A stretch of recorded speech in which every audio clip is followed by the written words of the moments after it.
The janitor and the soldier. The air on Revel 9 was dry and full of dust. Nothing lived here anymore, except machines, broken buildings, and a few forgotten souls. The war had ended months ago, but nobody told the ground. The land still shook sometimes, like it remembered the bombs. Skarnax moved slowly between the ruins, his insect-like legs clicking softly on the metal floor. He used to be a janitor in one of the mining stations here. Now he was just a scavenger, barely surviving. His armor was rusted, his skin dry, and his belly empty. He hadn't eaten in days. In the distance, he saw someone moving, a human in full battle armor, sitting on a crate and cleaning his boots. The human had a hard face, scar on his cheek, short black hair. Skarnax froze behind a fallen wall and watched him carefully. Humans were dangerous, but this one looked tired, not angry. Still, fear held Skarnax in place. Then his stomach growled loudly. The human looked up, hand going to his weapon. Skarnax panicked, but stepped forward anyway. If he didn't eat soon, he'd die. He raised his arms slowly and said in a weak voice, "I'll clean your boots, human. Just give me food." The human blinked. Surprised, he lowered his weapon a little. Confused by the offer, Skarnax stood still, trembling. "Please," he added. "I was good at cleaning. I can be useful." The human didn't answer. Instead, he reached into his side pouch and pulled out a ration bar. He tossed it toward Skarnax, who caught it with both hands and stared at it like it was treasure. "You don't need to clean anything," the human said. "Just eat." Skarnax sat down right there on the floor, opened the wrapper with shaky claws, and began to eat slowly. He didn't want to seem greedy, even though he wanted to swallow it whole. The human watched him quietly, then went back to cleaning his boots. "Thank you," Skarnax said, mouth still full. "Why did you help me?" The human shrugged. "Because you looked hungry." Skarnax tilted his head, confused. This didn't make sense. He had cleaned for humans before, but they never looked at him, never spoke to him. They called him a bug, a thing. But this soldier had fed him without asking anything. "My name is Skarnax," he said quietly. "Dane," the human replied. "Dane Carter." After that, Skarnax began following Dane quietly. He didn't ask to stay. He just helped, carried gear, cleared rubble, even fixed a broken drone Dane had tossed aside.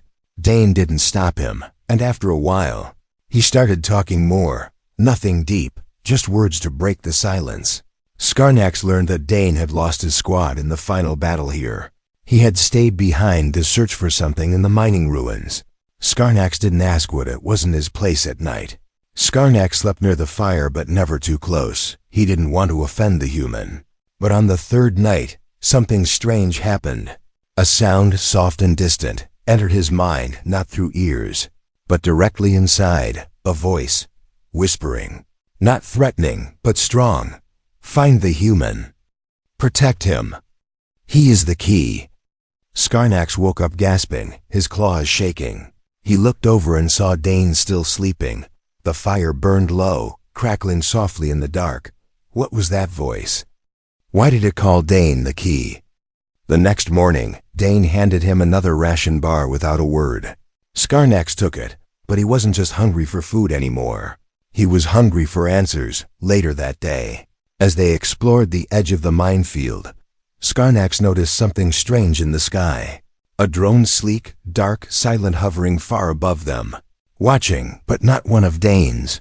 Something else, something newer, more advanced. Skarnax pointed it out, but by the time Dane looked, it was gone. "Probably nothing," Dane said, but Skarnax didn't believe that.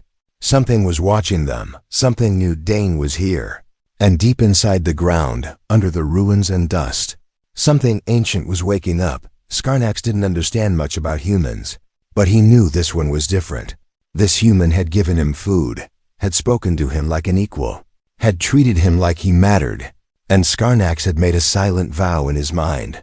"I will protect this human, even if it costs me my life," because sometimes loyalty doesn't come from orders. It comes from a single act of kindness. Asterisk, an unlikely partnership. Skarnax had never seen a sunset before. Not a real one. His old life was underground lights. Tunnels, machines, orders, but now, sitting beside a human on a broken metal crate, he was watching the sky burn orange and red like fire. He didn't know how to feel. He had no words for beauty, only for survival. Dane Carter didn't say much either. The human just stared out at the horizon, jaw clenched, eyes far away. They had found shelter in the ruins of an old Cums tower. Wires hung like vines, and the floor creaked with every step. Skarnax had started cleaning without being asked, wiping dust off control panels. Clearing broken debris, it gave him purpose, Dane noticed. But didn't stop him. Why do you keep doing that? Dane asked one evening. Skarnax looked up, confused. Cleaning, Dane said. No one's paying you. Skarnax paused, then replied. Cleaning keeps my mind clear, Dane chuckled quietly. Fair enough, but this wasn't just about cleaning. Skarnax had begun to trust the human. And that was dangerous. One night, while Dane slept, Skarnax opened a damaged console he'd found earlier. Its circuits were fried, but something deep inside still blinked, a soft blue pulse. Skarnax's claws moved quickly. Instinctively, he wasn't just a janitor. Before slavery, his kind were builders, engineers, caretakers of knowledge. As he worked, a strange energy flowed through the machine. A hidden panel clicked open, revealing a small metallic sphere. Humming softly, Skarnax stared, breath frozen. He didn't know what it was, but it wasn't junk. He turned to wake Dane, but stopped when he saw something outside. A figure, standing on the ridge, watching them. Not human, not one of his own, something else. Covered in dark armor, eyes glowing faint red. Skarnax grabbed the sphere, shut the panel, and crawled back into the shadows. When he looked again, the figure was gone. The next morning, he told Dane everything about the sphere, the machine, and the figure. Dane didn't laugh. He didn't call him crazy. Instead, he said, "Show me." They examined the sphere together. Dane scanned it with his wristcom. It didn't match any human tech. Skarnax touched the surface again, and the sphere glowed brighter, responding to him. This might be what they were mining for, Dane said. Or hiding, Skarnax added. Dane looked around, uneasy. We can't stay here. They packed their gear, loaded it onto a hover sled, and started moving south toward the lower mine entrances. Dane suspected the deeper tunnels might hold more answers. Skarnax agreed, though his legs trembled with fear. The wind picked up, carrying dust and whispers. Dane's eyes scanned the horizon, always watching. He wasn't just protecting himself now, he was watching out for Skarnax too. And Skarnax noticed it, at one point as they crossed a narrow ridge. Skarnax slipped, his claw losing grip. Dane caught him without thinking, pulled him up with one hand. Careful, he said. Skarnax stared at him, stunned. No one had ever caught him before. Why do you care? Skarnax asked quietly. Dane didn't answer right away. Then he said, because you never asked for much, but you've given more than most. The word stayed in Skarnax's mind like a seed, growing, twisting, changing something inside him. They reached the old mining facility by dusk. It was half collapsed, the ground cracked open like a wound, but the entrance to the deep tunnels was still there. Skarnax felt something pull at him, a memory, a scent, a sound. He couldn't explain it, but the air felt heavier down here. They entered the darkness with only small lights. The walls were marked with old symbols, scratched out by machines long ago. Skarnax touched one with a claw and whispered, "My people wrote these." Dane looked at him, surprised. "Can you read them?" "Some," Skarnax said. "This one means silence below, and this one means door of sleeping light." "What does that mean?" Dane asked, before Skarnax could answer. The ground beneath them rumbled, dust fell from the ceiling, and a distant sound echoed like a massive machine waking up after a long sleep. They ran deeper, chasing the sound, until they found a sealed chamber door. The sphere in Skarnax's pack started to hum again. Glowing brighter, he took it out and placed it on the center of the door. The metal shook, hissed, and slowly began to open. Inside was a long hallway lined with strange lights and alien markings. At the end stood something tall, covered in frost and glass, a stasis pod. Someone, or something, was inside. Dane stepped forward, eyes wide. What the hell is this place? Skarnax couldn't answer. He was staring at the symbols on the wall, which now glowed softly. His voice was shaking as he read them. Here sleeps the last voice of the Alliance. Waiting for the spark, Dane turned to him. What's the spark? Skarnax didn't know, but deep in his heart, he feared the answer might be Dane himself. The dig site. Before he was a janitor, Skarnax had dreams, small ones, like finding a quiet place with clean water and no shouting. He never dreamed of ancient vaults, glowing walls, or sleeping gods under the ground. But now he was standing in front of something impossible, a hidden chamber that pulsed with light, a pod that breathed cold air, and symbols that whispered his name. Dane stepped forward first, weapon lowered but ready. The human moved with careful eyes, like a soldier who'd seen too many things go wrong. Skarnax followed, claws clicking on the metal floor. His heart, or whatever organ his species had in its place, was racing. The pod was made of thick glass and strange metal. Frost covered it, but inside, a figure lay still. Not human, not Skarnax's kind. Something else, elegant, old, wrapped in robes that shimmered like starlight. A small console next to the pod blinked with soft blue lights. Dane looked at Skarnax. Can you read this? Skarnax nodded slowly, stepping closer. He ran his claw gently across the symbols. Reading aloud, Stasis Unit 042. The Archivist, last speaker of the Concord Dawn. Do not wake unless the spark returns. The spark again, Dane muttered. What does that mean? Skarnax shook his head. I don't know, but deep inside, something told him that he would. Soon the sphere they'd found earlier floated out of Skarnax's pack on its own. It hovered above the console, then gently settled into a round socket. The chamber lights flickered, then turned warm gold. The pod hissed, steam rising, and the frost began to melt. Dane raised his weapon slightly. Just in case, he whispered. A moment later, the figure inside opened its eyes. They glowed with a strange, calm light, neither threatening nor afraid. She slowly sat up, looked at Skarnax first, then turned to Dane. Her voice came soft but clear, like music with a message. You are late, she said. Dane blinked. I wasn't invited. The Archivist stepped out of the pod and touched the ground like someone stepping onto sacred land. I have waited many centuries, she said, for the last of the builders, and for the spark of unity. I'm not a spark, Dane said flatly. I'm a soldier. The Archivist tilted her head. All sparks begin as something else. She looked at Skarnax, and something passed between them, an understanding, ancient and painful. You were not meant to be a servant, she said gently. Your people were architects of balance. Skarnax's claws curled slightly. My people were broken, he said. The Archivist nodded. They can be rebuilt. Suddenly, the walls around them flickered, showing a hologram of the galaxy. Stars blinked in patterns, paths connecting like veins.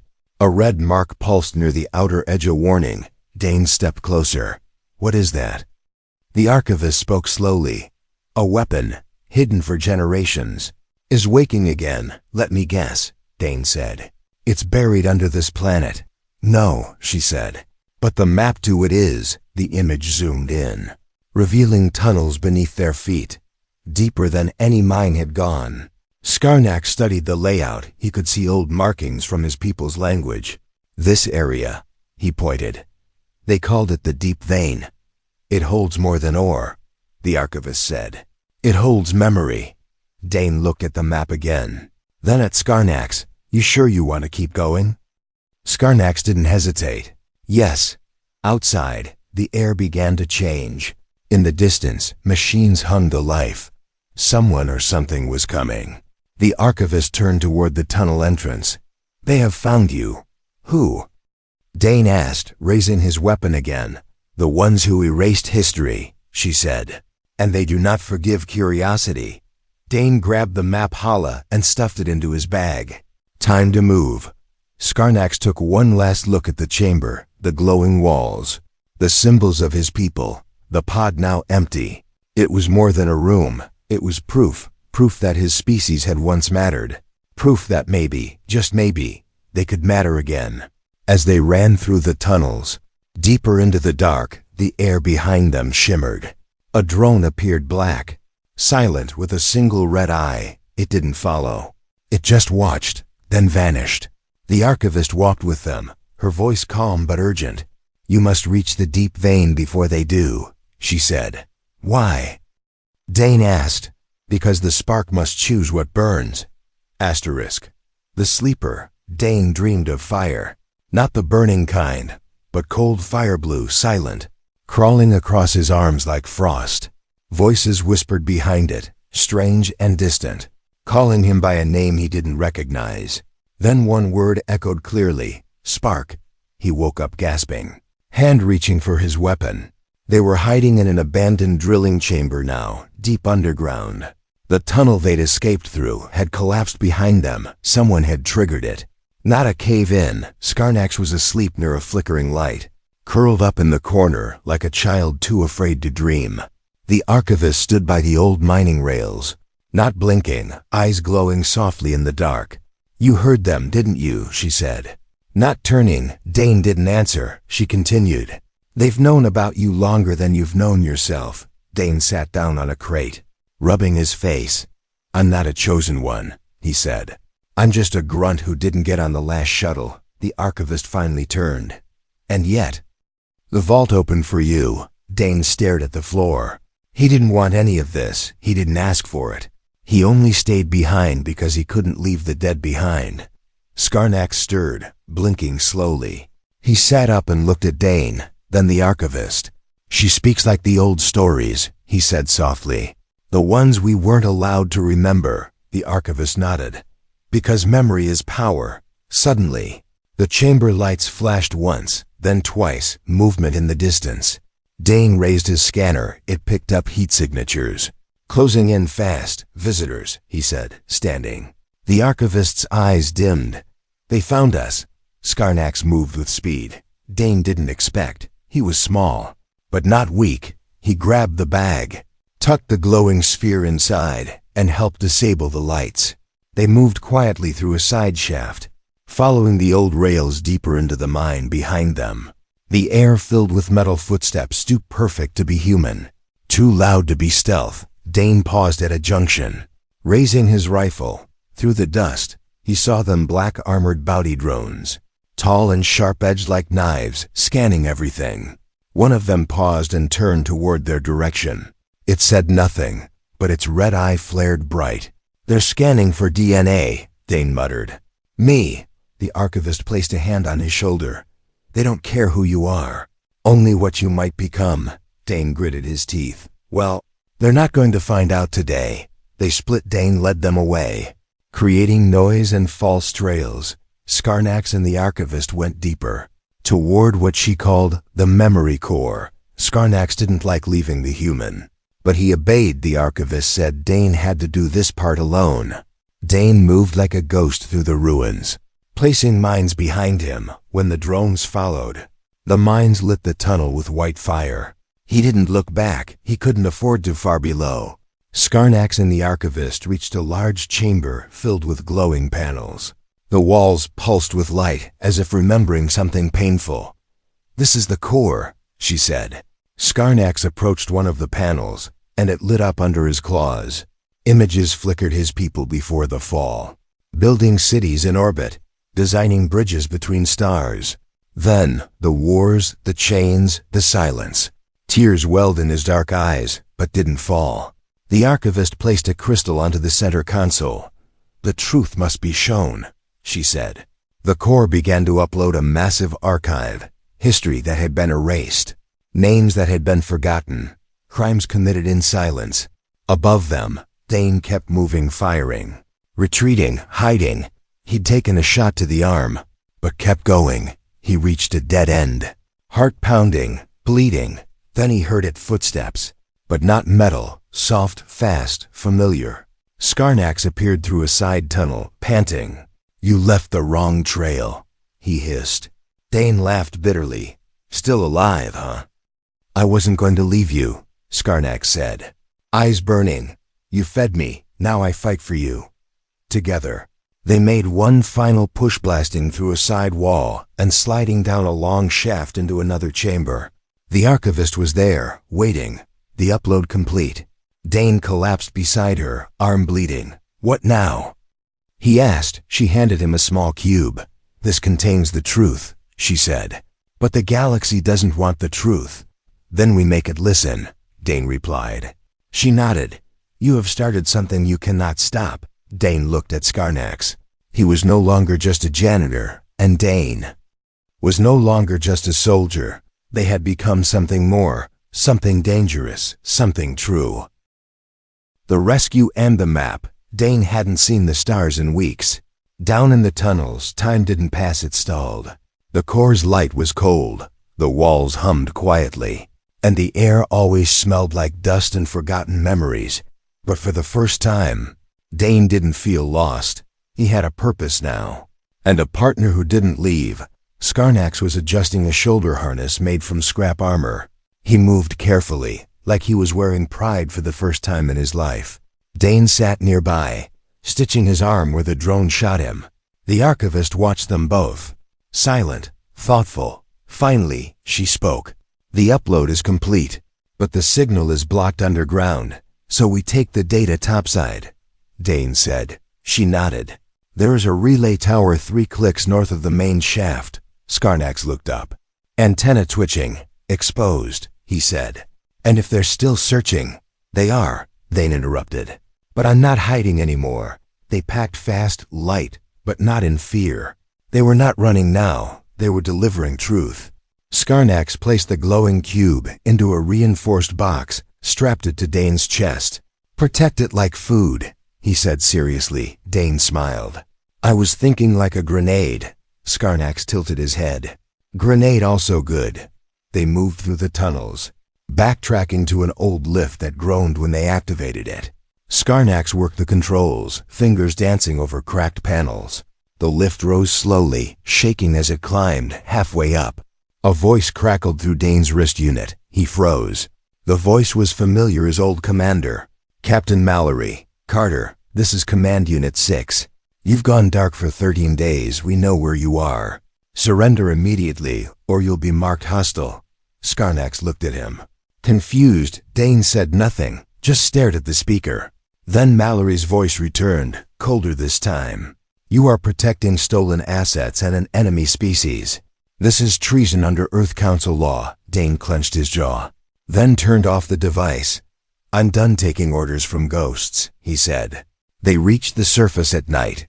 The sky above was cracked with stars, wide and endless. The tower in the distance blinked weakly, a dying machine waiting for purpose. As they approached, something moved behind them. Skarnax spun, eyes glowing. 3 shadow forms detached from the rock's human bounty hunters. Light armor, full masks, weapons raised. Dane Carter, one said through a modulator. Hand over the data. Dane stepped forward. Or what? You'll be buried with it. Skarnax didn't wait. He launched himself sideways, knocking one to the ground. Claws ripping across armor. Dane dropped low, drawing his sidearm and firing twice clean shots. 1 down, 2 stunned. The third raised a plasma blade and ran at Skarnax. Dane tackled him mid-charge, slamming the man into the tower wall. Silence followed, sharp and sudden. Skarnax stood breathing hard, arms cut but eyes steady. Dane looked at him and said quietly, You didn't have to do that. Skarnax replied. You didn't have to feed me. They climbed the tower together. The wind at the top howled, but the signal dish still worked. The archivist activated the cube, and a bright beam shot into the sky carrying records. Images, maps, names, everything. A message that couldn't be erased this time. Back on the ground, Dane sat beside a broken wall, catching his breath. Now what? He asked. The archivist answered. Now you must find what the map points to. Dane opened the data panel on the cube. A star chart unfolded above them, holographic, ancient, but clear. It showed a solar system near the edge of known space. Skarnax stepped closer, eyes wide. This is not a new world, he said slowly. It's an old one. My people once lived there. It was our homeworld. Dane looked at the chart, then at Skarnax. You want to go there? Skarnax nodded once. Yes, not to live, to remember. The archivist placed a hand on the image. The planet was erased from human records, she said. But its name still lives in mine. She whispered the name. Soft and strange, Vorakai. Suddenly, a warning tone beeped on Dane's scanner. Ships small, fast, approaching from orbit. Dane stood, face hardening. Time to move again. They found a rusted freighter in an old hangar. It was barely flight-worthy, but Skarnax smiled as he worked on it. This will fly, he said. You sure? Dane asked. Not sure, Skarnax replied. But it wants to, as they lifted off. Engines shaking, Dane looked down at the tower, now burning from the short battle. Smoke rose into the night, but the signal had already gone. They were now outlaws, marked as traitors, hunted by both their kinds, but in that ship. Heading toward a forgotten world, they carried something no army could stop. Memory, loyalty, and the truth, asterisk, rogues and revelations. Rain hit the freighter's windshield like it was angry. The storm over Outpost Vega 7 wasn't natural. This was a terraformed moon. And someone had twisted the weather controls. Lightning lit the sky in flashes, showing broken towers and satellite dishes shaped like bones. Dane had landed the ship in a hidden hangar below the outpost. He didn't trust the invitation, but they had nowhere else to go. The message had come encrypted, sent by a group that called themselves the Forgotten Voice. They claimed to be rebels humans who knew the truth and wanted to help. Skarnax didn't like the place. He stood near Dane, shoulders tense, eyes scanning everything. This air smells like lies, he said. Dane checked his sidearm and nodded. Stay close. They entered the hangar tunnel and followed the blinking lights. At the end was a woman in worn armor, scarred and calm. She didn't salute, didn't smile. Name's Rhea, she said. You've made a mess. Carter. Dane stepped forward. Depends who's telling the story. Rhea looked past him at Skarnax. And this is the bug, huh? Skarnax tilted his head. I have a name. I'll learn it if you live through the week, she said without blinking. They were taken to a meeting room full of old maps and digital fragments. Screens showed military movements, intercepted transmissions, wanted lists. Dane's face was up there, labeled High Priority Rogue. You're famous, Rhea said. Sitting down. We've been watching since Ravel 9. When you uploaded that data, Earth Command panicked. They started wiping systems, shutting down old archives. That means you hit something real. Dane tossed the data cube onto the table. You want the truth? It's all in there. Rhea didn't touch it. We already know. What we don't know is what you plan to do next. Dane looked at Skarnax, then back at Rhea. We're going to Vorakai. That name made her flinch. That world doesn't exist. It does now, Skarnax said. And it remembers, Rhea leaned forward. If you go there, they'll kill you, Earth Council mercenaries. Maybe even the archivists if they're still hiding out there. You'll be alone. No, Dane said, standing up. Not alone. She watched him carefully, then finally nodded. There's one ship fast enough to get you past the black zones. But it's old, it's broken, and it's not free. Then tell us what it costs, Dane said. She gave a slow smile. Everything. They stayed in the rebel base for 2 nights. Skarnax explored the halls quietly. Always watching, he listened to old rebels talk. Heard stories about other betrayals, forgotten battles, buried secrets. Most of the rebels didn't trust him. Some whispered roach when he passed. But a few nodded, curious. One even asked him to repair a communications relay. He did it in 10 minutes, didn't even charge, just said. Working hands are better than empty mouths. Dane spent time with Rhea, learning ship specs, travel routes, and listening for danger. But danger came sooner than expected. On the 3rd day, alarms blared. A squad of unknown soldiers breached the hangar gate silent. Fast, deadly, Skarnax felt it before they even entered. His instincts screamed. This wasn't an attack, he growled. It's a collection. Dane ran to the control room, but was tackled from behind. He looked up and saw someone he recognized, Captain Mallory, not dead, not retired, promoted. and now part of the council's quiet cleanup crew. You should have stayed buried. Carter, Mallory said. Dane spat blood and said, "You trained me to fight. Big mistake." Blasters fired across the base. Smoke filled the halls. Skarnax escaped capture by climbing into the ventilation system. Moving like a shadow, he saw rebel fighters gunned down. Others surrendering, some too fast, too calm. Then he understood. There was a traitor here, he whispered. Someone called them. He reached the prison wing and saw Dane locked inside a force cage. Bleeding, bruised, but not broken, Skarnax dropped down silently behind the guards. 2 quick hits, and they collapsed. Dane looked up, half smiling. "Knew you'd come." Skarnax opened the cage. "You gave me food. Now I give you freedom." They escaped through the old waste tunnels, crawling through acid mist and rusted water. Behind them, the rebel base burned, some rebels dead, some arrested, some missing. At the edge of a cliff, they found what Rhea had promised, a ship, old but fast. Its hull painted with an ancient symbol one Skarnax recognized. "It's from Vorakai," he whispered. Dane nodded. "Then it's ours now." As they powered it up and launched into the sky, Dane looked back once, not at Earth, but at the line he'd crossed, and the people he'd lost. They weren't running anymore. They were flying straight into the storm, because some truths were worth being hunted for. The planet Vorakai didn't look like a home. From orbit, it was gray, cracked, and quiet like a graveyard under a frozen sky. But Skarnax stood at the ship's window, staring at it like someone seeing their childhood house after it had burned. "This is where it began," he said. Dane walked up beside him. Armor scorched, shoulder bandaged, eyes tired but focused. "And maybe where it ends." They landed in a canyon full of broken stone statues, figures from Skarnax's history, tall, noble, insect-like, their eyes carved to look upward. Now they were shattered, fallen, half buried in dirt and time.